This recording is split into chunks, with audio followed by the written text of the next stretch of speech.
वालेकुम सलाम जी। ਕੀ ਹਾਲ ਚਾਲ ਹੈ ਜੀ? ठीक ठाक शुक्र ਕੀ भाई। ਨਾਮ ਹੈ ਜੀ ਆਪਣਾ मेरा नाम शान अली जी। ਤੇ ਆਪਣੀ ਫਰਮ ਦਾ ਕੀ ਨਾਮ ਹੈ? किसान दोस्त एग्रो इंजीनियर वर्कर लोर रोड खड़ा जी ਤੇ सुपर ਮਾਸ਼ਾਅੱਲਾ मार्केट। ਚੰਗੀਆਂ ਰੌਣਕਾਂ ਲਾਈਆਂ ਜੀ। ਕਿਹੜੀ ਚੀਜ਼ ਦਿਖਾ ਰਹੇ ਹੋ ਸਾਨੂੰ? ਇਹ ਮਕਈ ਪਲਾਂਟਰ ਤਿਆਰ ਦਿਖਾ ਰਹੇ ਤੁਹਾਨੂੰ ਜੀ। ਸਹੀ ਹੋ ਗਿਆ। ਮਕਈ ਪਲਾਂਟਰ ਤਿਆਰ ਕੀਤਾ ਜ਼ਿਮੀਂਦਾਰਾਂ ਭਾਈਆਂ ਦਾ ਅਸੀਂ। ਤੇ ਕਿੱਦਾਂ ਕਿਹੜਾ ਮਾਲ ਲਾਇਆ ਇਹਨੂੰ? ਇਹਨੂੰ ਤਕਰੀਬਨ ਸਾਰਾ ਮਾਲ ਵਧਣੀ ਹੈ, ਲੇਕਿਨ ਇਹ ਚੀਜ਼ ਆਪਣਾ ਭਾਰੀ ਕੀਤੀ ਹੈ ਜੀ। ਆਹ ਬੜਾ ਪਹਿਲੇ ਹੋਣਾ ਲਾਉਂਦੇ ਸੀ, ਐਤਕੀ ਬੜਾ ਮੋਟਾ ਕਰਤਾ। ਇਹ 4 ਇੰਚ ਕੀਤਾ ਜੀ। ਕੋਈ ਟਰੈਕਟਰ ਰੁੱਖਾਂ ਵਗੈਰਾ ਜੀ ਮੋੜ ਦੇਣਾ, ਟਾਲੀ 'ਚ ਵੱਜ ਗਿਆ ਜਾਂ ਕਿੱਕਰ 'ਚ ਵੱਜ ਗਿਆ, ਮੁੜ ਜਾਂਦਾ ਸੀਗਾ ਤੇ ਮਸ਼ੀਨ ਦਾ ਨੁਕਸਾਨ ਹੋ ਜਾਂਦਾ ਸੀਗਾ। ਸਹੀ ਹੋ ਤੇ ਮਸ਼ੀਨ ਅੱਜ ਕੱਲ੍ਹ ਬਹੁਤ ਮਹਿੰਗੀ ਹੋਈ ਹੈ, 30,000 ਦੀ ਮਸ਼ੀਨ ਆ ਰਹੀ ਹੈ, ਫਿਰ ਨੁਕਸਾਨ ਹੋਇਆ ਜ਼ਿਮੀਂਦਾਰ ਬਰਦਾਸ਼ਤ ਨਹੀਂ ਸੀ ਕਰਦਾ। ਸਹੀ ਹੋ ਗਿਆ। ਹੁਣ ਕਿਸੇ ਟਾਈਮ ਵੱਜ ਵੀ ਜਾਏਗਾ ਤੇ ਇਹ ਵਿੰਗਾ ਨਹੀਂ ਕਿੰਨੇ ਹੋਏਗਾ। ਸੂਤਰ ਮੋਟਾ ਲਾਇਆ ਇਹ? ਇਹ 1.5 ਸੂਤਰ ਮੋਟਾ ਹੈ ਜੀ। ਠੀਕ ਹੋ ਗਿਆ। ਤੇ ਸਾਰਾ 1.5 ਸੂਤਰ ਦਾ ਫਰੇਮ ਹਾਂਜੀ, ਲੱਗਾ ਹੈ? ਟੋਟਲ 1.5 ਸੂਤਰ ਮੋਟਾ ਹੈ, ਫੱਟਾ ਵੀ 1.5 ਸੂਤਰ ਹੈ ਜੀ। ਸਹੀ 4 ਇੰਚ ਚੜਾਈ ਹੈ ਜੀ, ਗ੍ਰਿਫ ਜ਼ਿਆਦਾ ਹੈ ਜੀ ਇਹਦੀ। ਸਹੀ ਹੋ ਗਿਆ। ਤੇ ਹੋਰ ਕਿਹੜਾ ਮਾਲ ਲਾਇਆ ਇਹਨੂੰ ਦੱਸੋ? ਇਹਨੂੰ ਤਕਰੀਬਨ ਫਲ ਜਿਹੜੇ ਲਾਏ ਨੇ 300 ਸੂਤਰ ਮੋਟੇ ਲਾਏ ਜੀ। ਸਹੀ ਹੋ ਗਿਆ। ਜਿਹੜੀ ਸ਼ੀਸ਼ਾ ਘਸਣੀ ਹੈਗੀ ਹੈ ਹਾਂ ਉਹ 300 ਸੂਤਰ ਮੋਟੇ ਕੀਤੇ ਆ। ਆਪਣਾ ਜਿਹੜੀ ਬਾਡੀ ਹੈਗੀ ਉਹ 4 ਮਿਲੀ ਲਾਈ ਹੈ ਜੀ। 1.5 ਸੂਤਰ ਤੋਂ ਭਾਰੀ ਹੈ ਜੀ।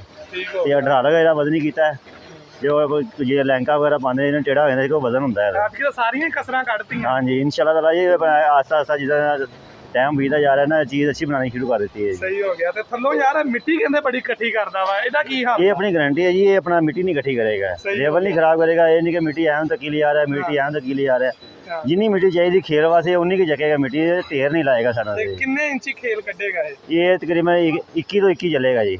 ਸਹੀ ਹੋ ਮਤਲਬ ਕਿ ਲੈਨ ਤੋਂ ਲੈਨ 21 ਹੋਏਗਾ ਇਹ। ਤੇ ਐਡਜਸਟਮੈਂਟ ਕੋਈ ਰੱਖੀ ਕੋਈ? ਹਾਂਜੀ, ਐਡਜਸਟ ਹੈਗੀ, ਸੁਰਾਖ ਪਾਏ ਹੋਈ ਆ ਦੇਖੋ। ਹਾਂ ਸੁਰਾਖ ਹੈਗੇ ਇਹਦੇ ਵਿੱਚ ਚਰੀ ਹੈਗੀ, ਜਿੰਨਾ ਤੁਸੀਂ ਆਪਣਾ 30 ਦੀ ਖੋਲਣਾ ਚਾਹੋ ਤਾਂ 2.25 ਫੁੱਟ ਦੀ ਖੋਲ ਸਕਦਾ ਹੈ ਜੀ। ਸਹੀ ਹੋ ਗਿਆ। ਤੇ ਕਿਹੜੇ ਟਰੈਕਟਰ ਵਾਸਤੇ ਸਭ ਤੋਂ ਚੰਗਾ ਵਾ? 240 240 ਵਾਸਤੇ? 240 ਤੋਂ ਬਾਅਦ ਤੁਸੀਂ ਜੋ ਮਰਜ਼ੀ ਪਾ ਸਕਦੇ ਇੱਥੇ। ਖਿੱਚੇਗਾ? ਹਾਂਜੀ ਇਨਸ਼ਾਅੱਲਾ ਤਾਲਾ ਜੀ। ਤੇ ਪੈਟਰੋਲ ਦੀ ਡੀਜ਼ਲ ਦੀ ਐਵਰੇਜ ਤੇ ਫਰਕ ਫੁਰਕ? ਨਹੀਂ ਕੋਈ ਨਹੀਂ, ਇਹ ਜੋ ਲੋਡ ਹੀ ਨਹੀਂ ਹੈ ਤਾਂ ਫਿਰ ਡੀਜ਼ਲ ਦਾ ਖਰਚਾ ਨਹੀਂ ਹੈ। ਅਗਰ ਲੋਡ ਮਿੱਟੀ ਖਿੱਚੇਗਾ, ਲੋਡ ਪਾਏਗਾ, ਫਿਰ ਡੀਜ਼ਲ ਦਾ ਖਰਚਾ ਹੈ। ਤੇ ਖੇਲ ਪਾਲਿਸ਼ ਕੱਢੇਗਾ? ਇਨਸ਼ਾਅੱਲਾ ਤਾਲਾ ਜੀ ਖੇਲ ਪਾਲਿਸ਼ ਹੋਏਗੀ, ਚਮਕਦੀ ਹੋਏਗੀ ਜੀ। ਸਹੀ ਹੋ ਗਿਆ। ਤੇ ਹਾਂਜੀ, ਕੀ ਰੇਟ ਸ਼ੇਟ ਕੀ ਹੈ ਇਸ ਵਕਤ? ਐਸ ਦਾ ਮੌਜੂਦਾ ਰੇਟ ਜੀ ਮਾਰਕੀਟ ਹਿਸਾਬ ਨਾਲ 3.5 ਲੱਖ ਰੁਪਏ ਦੇ ਰਹੇ ਜੀ। ਸਹੀ ਹੋ ਗਿਆ। ਅੱਗੇ ਇਸ ਤਰ੍ਹਾਂ ਆਰਡਰ ਕਰਨਗੇ। ਮਟੀਰੀਅਲ ਦੇ ਵਿੱਚ ਹਾਂਜੀ, ਇਸ ਮਟੀਰੀਅਲ ਅਗਰ ਦੇ ਕੋਈ ਹਲਕਾ ਬਣਵਾਉਣਾ ਚਾਹੇ ਤੇ ਹਾਂਜੀ ਹਲਕਾ ਥੱਲੇ ਹੋ ਜਾਏਗਾ? ਹਲਕਾ ਵੀ ਬਣਾਉਣਾ ਹੈ, ਰੇਟ ਦੇ ਕੋਈ 10,000 ਦਾ ਫਰਕ ਪਏਗਾ। ਪਿਸਤੌਲਾਂ ਪਲਾਸਟਿਕ ਦੀਆਂ ਲਾਈਆਂ ਕਿ ਦੂਜੀਆਂ ਵਾ? ਇਹ ਪਿਸਤੌਲ ਪਲਾਸਟਿਕ ਦੀ ਹੈ, ਇਹਦੀ ਗਾਰੰਟੀ ਸ਼ੁਦਾ ਹੈ ਜੀ। ਗਾਰੰਟੀ ਸ਼ੁਦਾ? ਹਾਂਜੀ, ਗਾਰੰਟੀ ਸ਼ੁਦਾ ਹੈ ਕਿ ਇਹ ਜਾਮ ਨਹੀਂ ਹੁੰਦੀ ਜੀ। ਅੱਛਾ। ਹਲਕਾ ਡੀਜ਼ਲ ਮਾਰੋ, ਪਾਣੀ ਮਾਰੋ, ਗੇੜਾ ਦਿਓਗੇ, ਬੀਜ ਘੁੰਮੇਗੀ। ਜਿਹੜਾ ਵਾ ਇਹ ਖਾਦ ਵਾਲਾ ਟਾਪਾ ਵਾ? ਹਾਂਜੀ, ਇਹ ਖਾਦ ਖਾਦ ਵਧਾਈ ਘਟਾਈ ਵੀ ਜਾ ਸਕਦੀ ਹੈ? ਹਾਂਜੀ, ਇਹਦੇ ਨਾਲ ਹੈਂਡ ਲੱਗੇ ਹੁੰਦੇ ਨੇ ਪਰੇ। ਸਹੀ ਹੋ ਗਿਆ। ਅਗਰ ਤੁਸੀਂ ਬੋਰੀ ਘੇਰਨਾ ਜਾਓ, ਅੱਧੀ ਬੋਰੀ ਘੇਰਨਾ ਜਾਓ, ਆਮ ਤੌਰ ਤੇ ਆਪਣਾ ਜ਼ਿਮੀਂਦਾਰ ਬੋਰੀ ਘੇਰਦਾ ਹੈ। ਸਹੀ ਹੋ ਗਿਆ। ਤੇ ਪਿੱਛੇ ਜਿਹੜਾ ਸੀਡਰ ਪਲਾਂਟਰ ਉਹ ਲਾਉਂਦੇ ਮਸ਼ੀਨ ਲਾਉਂਦੇ ਤੁਸੀਂ, ਹਾਂਜੀ ਤੇ ਉਹਦੀ ਗਾਰੰਟੀ ਆ ਫੁੱਲ?